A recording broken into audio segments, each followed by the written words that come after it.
We're live. Hi, everybody. Yes, Hey, folks. we can talk about anything you like. Welcome to The Breakdown. Welcome to MullerSheWrote.com. Welcome to Joyce, Vance, and Civil Discourse. I'm so happy to have you here today. It's been a while since we've chatted, my friend. I can't even remember the last time we talked like this instead of on social media. And it's such a good week for it because there's so much going on. Um, and actually, I wanted to ask you about that because, we've talked about it in the past. It's my theory that overwhelming people is a feature, not a bug of Trumpism, right? Shooting people with so much stuff every day so fast that nobody can keep up and people end up giving up. And my question for you is you, as well as anybody that I know, does a great job of processing it all and staying on top of a wide stretch, a wide band of news. How do you do it without going nuts? I think it's a sickness. If I'm being honest, there's something about me ever since I was very young. I've always been very involved in justice in general. If something wasn't fair, it really bothered me. And then, given what happened to me in the Navy and my PTSD from military sexual trauma, what I've noticed is that for me at least, one of the best weapons against anxiety is knowledge. And I figured if I could learn everything that I could about what was going on with our government, that I would be less surprised by terrible things that might happen. It's kind of like how on July 4th, I'm not afraid of fireworks because I'm expecting them. But if they're happening on August 12th at 6:30 p.m., it jolts me. It's also kind of the reason I like to rewatch shows that I've seen over and over again. Right now, I'm rewatching The West Wing because I'm longing for functional government, I think. But to go through all of it helps me with my anxiety. And then on the other side of that, the best way I learn things is by teaching them to other people. And so to share that news with everyone in a way that's digestible and in a way that, well, with swearing and with the background of lived experience, because a lot of journalists are taught to leave their lived experience at the door, as are a lot of lawyers. I remember I spoke to a friend's class at Loyola, and they said, "You're not a lawyer, but if you had any advice, what would it be?" And I said, "I know that Aristotle said that law is reason free from passion, but I say bring your passion. I say bring your lived experiences to the door because they really inform how you practice law."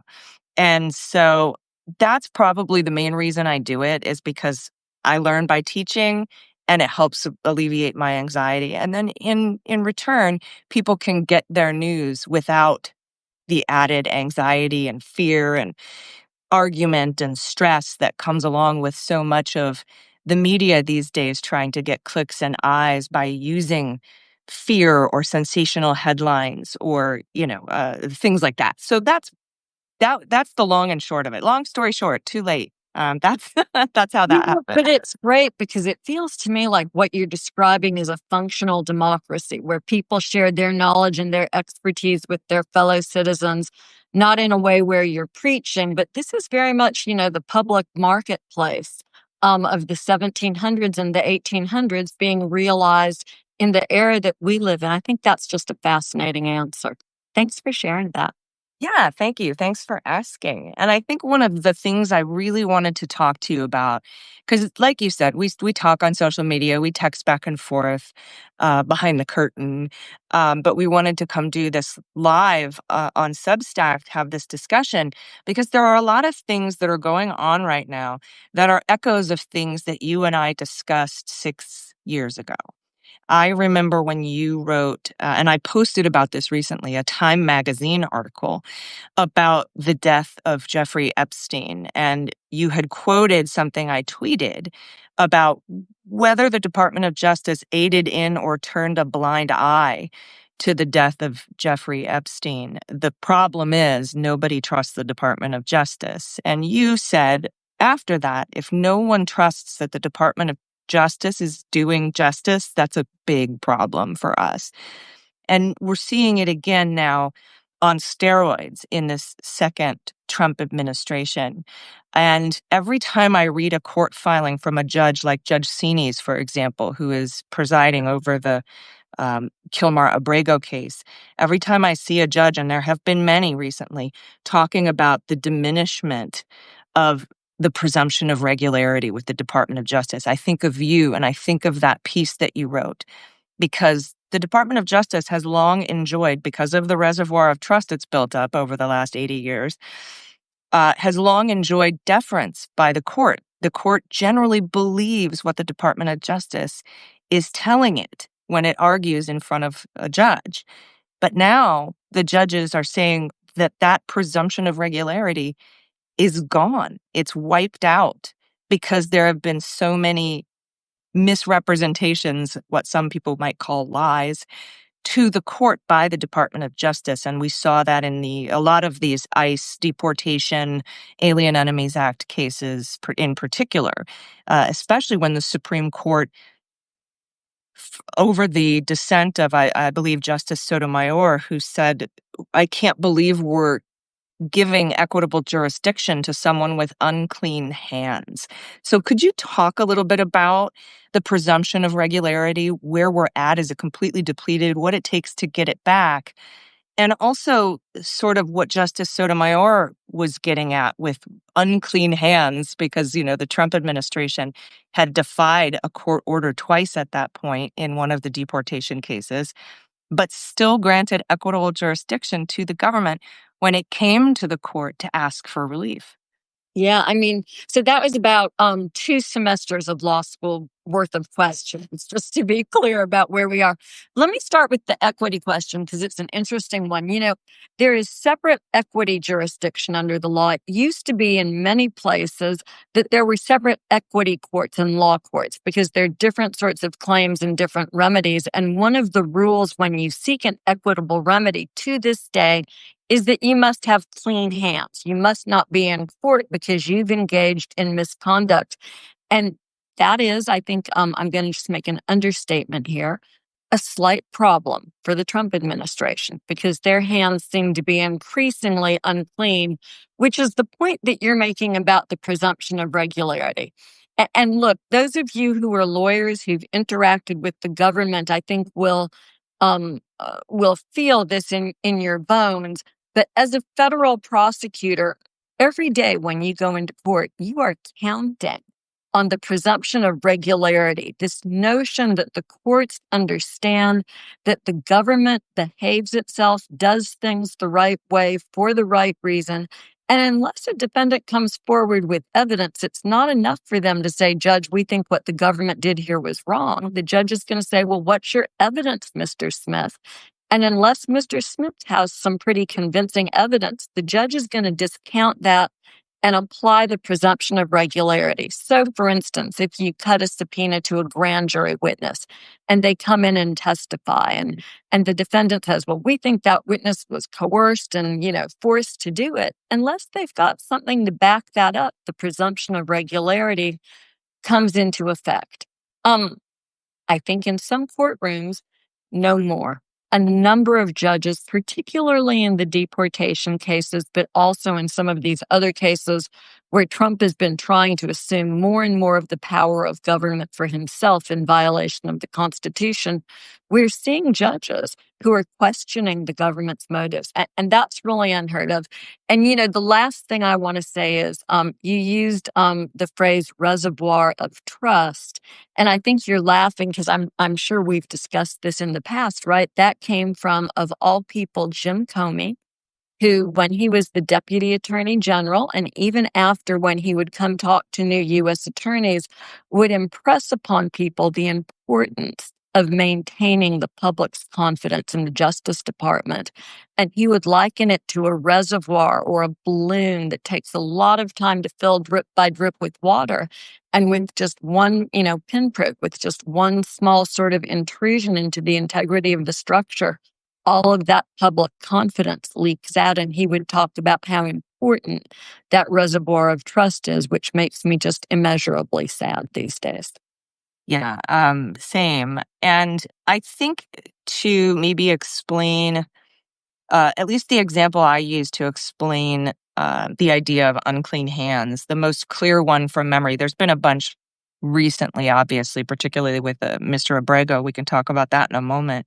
But one of the clearest examples of that is after Trump was indicted for retaining classified or national defense information, the documents at Mar-a-Lago. He sued to get them back. And he came to the court with unclean hands. And the best kind of analogy I could think of was I had a long time ago, I saw an episode of The World's Dumbest Criminals or something like that, where a drug dealer had made a drug deal with a customer, and he gave the drugs to the customer, and then the customer ran away. And then the drug dealer found a police officer and said, "Hey, I need you to help me get my drugs back from this man." And the cop was like, no, I can't help you do that because you've broken the law. So that's kind of what We used to call that, when I was a prosecutor, we would call that, if stupid was a crime, it would be so much easier. Right. And so that's what I think of when I think of this. And when we see what's going on, and we'll give you a little update in Mr. Abrego's case, but they wrongfully and erroneously shipped him off to El Salvador, which was actually a country that a judge put an order in saying he could not be deported. You can deport him anywhere else but El Salvador. And rather than acknowledge their mistake, which they have now, by the way, and which one of the whistleblowers also has written about, Mr. Orez Riveni, who was eventually fired for saying so to the court, for telling the truth to the court, because in the presumption of regularity, you would just go to the court and say, yeah, we accidentally sent him, bring him back, and we'll continue our deportation process like we did before we erroneously sent him to the wrong country.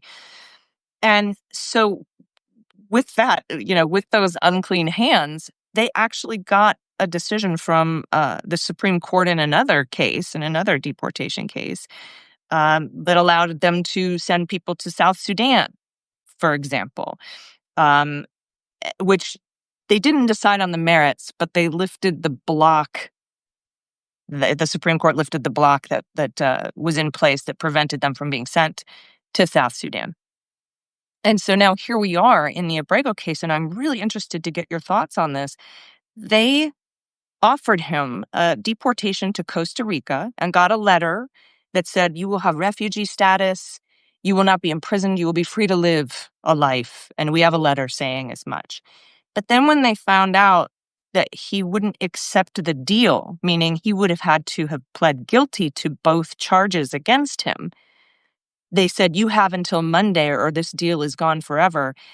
And once he was released, they said, if you don't accept this guilty plea deal, we're actually going to send you to Uganda, which is, multiple times worse for Mr. Abrego and for anybody, because our own State Department has a level 3 travel advisory against going to Uganda. If you don't take this deal, if you don't plead guilty to these 2 paper-thin crimes based on triple hearsay, we will deport you to Uganda instead of Costa Rica. And so now I'm wondering what you think the best case scenario might be for Mr. Garcia, because he is deportable. But I think that they've just given him a tool to fight that deportation and perhaps even seek asylum, because they are violating, I think, his 8th Amendment rights and his 5th Amendment due process rights, because he was just availing himself of his release on bond under the Bail Reform Act. And that is what upset the Department of Justice. So it's very complicated when you get to the point of applying legal doctrine. For instance, as I was discussing, clean hands only applies when you're in equity jurisdiction. There's a lot of argument about whether the 8th Amendment would apply to deportation proceedings, which are detention, not incarceration. But, the laws about parsing those technical legal lines, that, I think, is what we'll see happening with Abrego Garcia's case as it moves forward. The fascinating thing here is that the Trump administration when it returned him to this country from Seacot prison, said it was doing that so he could face serious criminal charges because it was essential that he do that. Well, what are they going to do now? Just deport him without facing those charges, which of course 2 judges have now weighed in and said that the government's evidence is on the sketchy side in those cases. The government is facing a moment, if it gets in front of the wrong judge, where it will have a real potential in court crisis where the judge calls it out for lying and double dealing. And, the real problem in that situation is the problem that we've been facing here all along, this sort of question of what will Donald Trump's administration do if it gets an adverse court order that it doesn't want to follow? Will it flagrantly violate it? Up until now, what they've done is they've found technical reasons not to comply. For instance, in the deportation cases, well, the judge's order didn't apply because we'd already left U.S. airspace. Everybody knows that that's, you'll pardon my French, but technical legal term bullshit. But nonetheless, they made that argument. What happens when they just say, well, we didn't want to comply with the judge's order, so we didn't? And we're very close to sort of a species of that moment here where the government has said he has to face trial. Well, what are they going to say now? Abrego Garcia has filed a motion, and I think it's a strong motion, arguing that the prosecution is selective and or vindictive and due to be dismissed. That's a motion that, in my experience, just never works. You have to argue that you were selected because prosecutors have animus towards you and it's vindictive retaliation for exercise of your rights. And prosecutors don't typically engage in that kind of behavior, so those motions are rarely successful. Hunter Biden had a motion like that failed.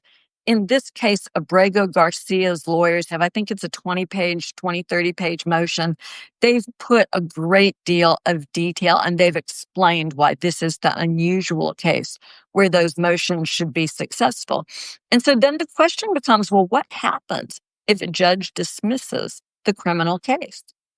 The government would be entitled to appeal that because it's, there's no double jeopardy. You're not in a courtroom with a jury, so double jeopardy is not attached. Presumably, the government appeals if it thinks it has a righteous case. Maybe here it just says, well, okay, we tried, we lost, we're going to deport him now. And as you point out, he is deportable. What prevents his return to El Salvador, his country of origin, is an immigration judge's order. Immigration judges, as people have learned, are not Article 3 judges. They are Article 2 judges. They work for the president. They are executive branch employees.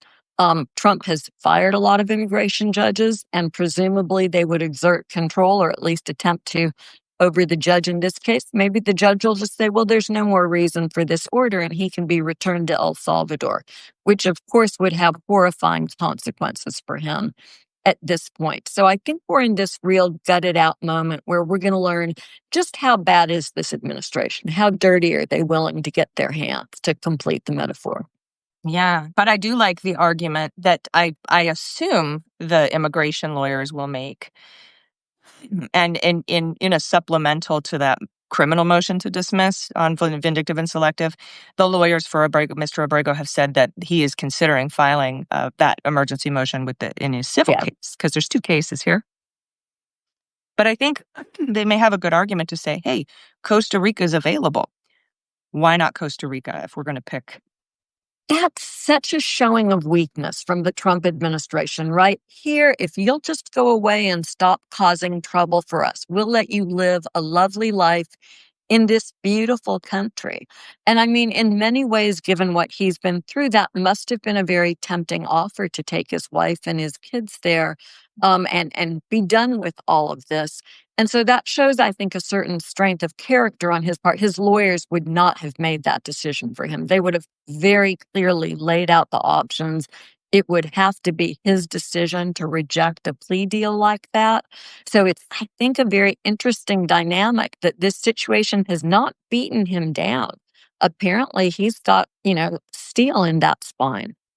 Yeah. And something else in a footnote in the supplemented motion to dismiss for vindictive and selective prosecution. The lawyer for Mr. Abrego, Sean Hecker, who's a fantastic attorney, points out that the government lied about something else during a hearing with Judge Sines, where Judge Sines was talking about, his possible release and what to do, what protections he might need if he is released from prison.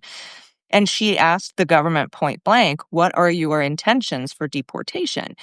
And they had an expert come in and testify, their one witness, in this hearing. And that expert said, we do not decide where someone is going to be deported until they are back in ICE detention. And this was really frustrating to the judge. Like, you guys aren't talking about this? You don't have a plan for what third country you might deport him to? They said, no, all we know is that we may deport him to a third country, or we may try to overturn that order from a judge in 2019 preventing him from being deported to El Salvador. But we just don't have that information, and we can't until the line ICE officer takes him back into custody after he's released from prison. And here in this case, they had made the decision, Costa Rica or Uganda, before he reports to ICE on Monday morning. So that is also pointed out. And this is in the vindictive and selective prosecution motion. Look, it's worth saying that everybody in that courtroom knew that that testimony was, if not over the line on perjury, then right on top of it. Because this notion that there's not government-wide planning is, again, just incredible silliness, particularly in high-profile, difficult, complicated cases. You cannot put a deportation order in place overnight in some situations. And so there is planning that goes into it on a preliminary basis. Look, whether or not Judge Sinis is going to want to have some of these witnesses back in front of her to have that out, I don't know if she wants that fight or not. I wish she would have it, though. Yeah, no, I do too. She seems to me like the kind of person who might have it, because I think she's had it judicially up to here, if that makes sense. I can't tell you how much judges dislike it when lawyers lie to them. Thank goodness I've never been in that position, but I've been in the uncomfortable position in court a couple of times where a lawyer has lied to a judge and the judge proceeds to disassemble them in open court. It's never fun. It's never good. Um, you know, it's hard to believe that it's the Justice Department that's on the verge of receiving this treatment from federal judges. And I think the danger point for this administration and this Justice Department is that they're now starting to see judges who would, judges aren't political. I get so tired of this junk about they're a Trump appointee, they're a Biden appointee. Judges, by and large, are real good at setting aside politics when they take the bench, but they are human beings and they do have innate leans.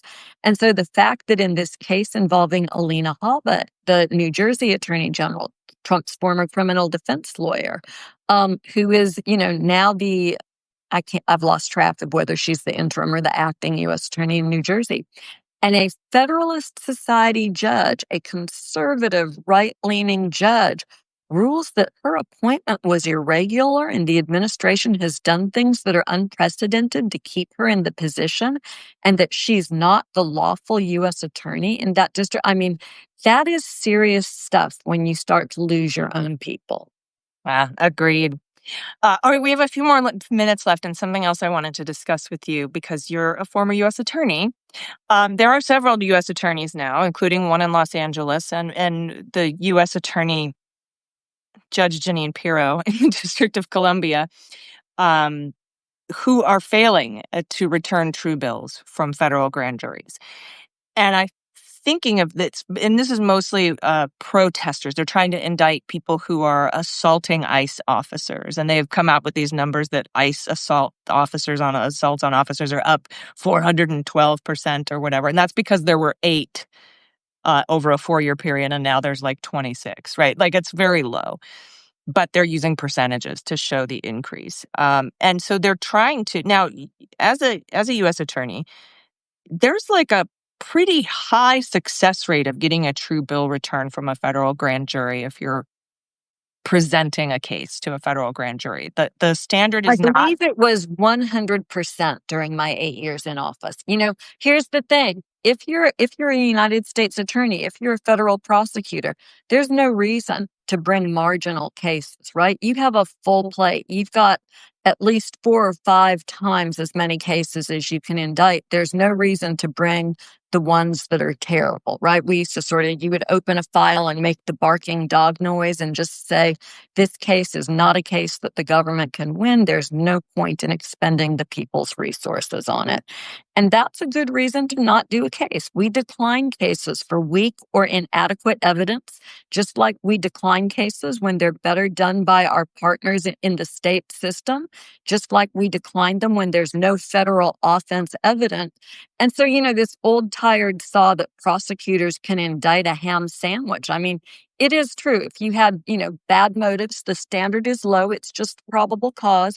But prosecutors are taught, and the federal principles of prosecution instruct that we should only indict when we expect that we can obtain a conviction at trial. That means having evidence that proves guilt beyond a reasonable doubt, and also sustain that conviction, which means no legal issues that will interfere in the appellate process.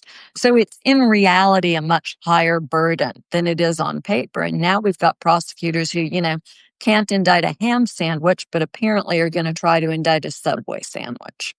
Yeah, that's one of the people who I believe they have 30 days to return an indictment, to get a true bill from a federal grand From the jury. list. Yeah. It's been 10 days since Sandwich Guy threw the sandwich. I'm with Sandwich Guy personally. But we also have over in LA, I think that U.S. attorney failed out of 38 times going to a federal grand jury, only got 5 true bills back, and then 2 So I appeals. want to caution you there and say I'm not certain that we know precise numbers, because grand jury proceedings are very secret.